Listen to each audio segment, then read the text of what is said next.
Ketika cinta menjadi masalah. Sejak malam di balkon itu, hubungan Nadia dan Raka berada di wilayah abu-abu. Tidak ada status, tidak ada janji, tapi perasaan mereka sudah terlalu dalam untuk diabaikan. Masalahnya, dunia di sekitar mereka tidak sesederhana itu. Beberapa hari kemudian, kabar mengejutkan menyebar di kantor.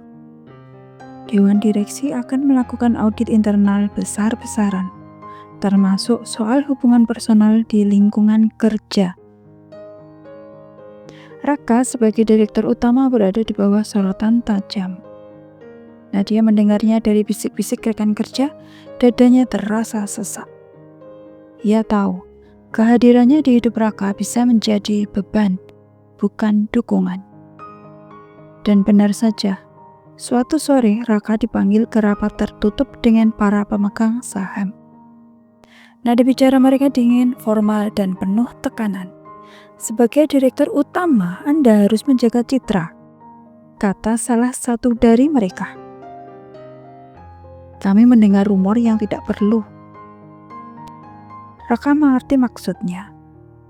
Dan untuk pertama kalinya ia merasa posisinya benar-benar terancam. Malam itu, Raka menemui Nadia. Bukan di kantor, tapi di sebuah tempat sepi dekat parkiran gedung. Kita harus jaga jarak, kata Raka pelan. Kalimat itu seperti pisau. Apa itu keputusan Bapak? Tanya Nadia dengan suara gemetar. Ini keputusan yang paling masuk akal, jawab Raka menahan emosi. Kalau aku terus dekat denganmu, kamu akan diseret ke dalam masalah yang bukan salahmu. Nadia tersenyum kecil, pahit. Jadi, perasaan itu salah. Raka tidak menjawab. Diamnya lebih menyakitkan daripada penolakan. Sejak hari itu, Raka bersikap dingin, profesional, jauh. Dan Nadia merasakan sesuatu yang lebih menyakitkan daripada kebohongan. Ditinggal demi logika. Nadia berdiri sendirian di lift kantor, menahan tangis, sementara pintu tertutup perlahan, memisahkannya dari Raka. Saat segalanya hampir hancur. Jarak itu menghancurkan Nadia sedikit demi sedikit. Ia tetap bekerja, tetap tersenyum, tapi jiwanya kosong. Maya menyadarinya. Kamu tidak bisa terus seperti ini, Nat, katanya. Kamu selalu mengalah. Kali ini pikirkan dirimu sendiri. Namun sebelum Nadia sempat mengambil keputusan, badai datang lebih cepat. Sebuah laporan anonim masuk ke dewan direksi. Isinya bukan hanya soal hubungan personal, tapi juga menuduh Nadia memanfaatkan kedekatannya dengan Raka untuk keuntungan karir. Tuduhan itu kejam dan sepenuhnya tidak benar.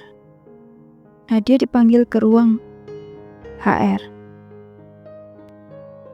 Kata-kata pelanggaran etika terdengar seperti vonis. Saat kabar itu sampai ke Raka, ia kehilangan kendali untuk pertama kalinya. Ia berdiri di depan dewan direksi dan berkata tegas, "Jika ada yang bersalah, itu saya, bukan dia." Ruangan itu sunyi. Raka mengakui bahwa dialah yang membiarkan perasaannya tumbuh. Bahwa Nadia tidak pernah meminta apapun, tidak pernah memanfaatkan apapun.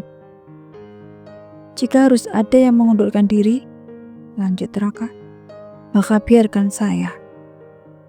Keputusan itu mengguncang semua orang, termasuk Nadia. Malamnya, Nadia menemui Raka.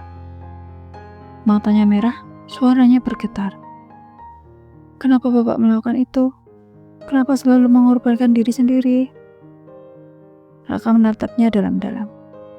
Karena kali ini aku tidak mau kehilanganmu hanya karena aku pengecut. Untuk pertama kalinya Raka tidak bicara sebagai direktur. Ia bicara sebagai seorang pria yang mencintai Nadia. Nadia menangis. Bukan karena sakit, tapi karena akhirnya ia tidak sendirian lagi.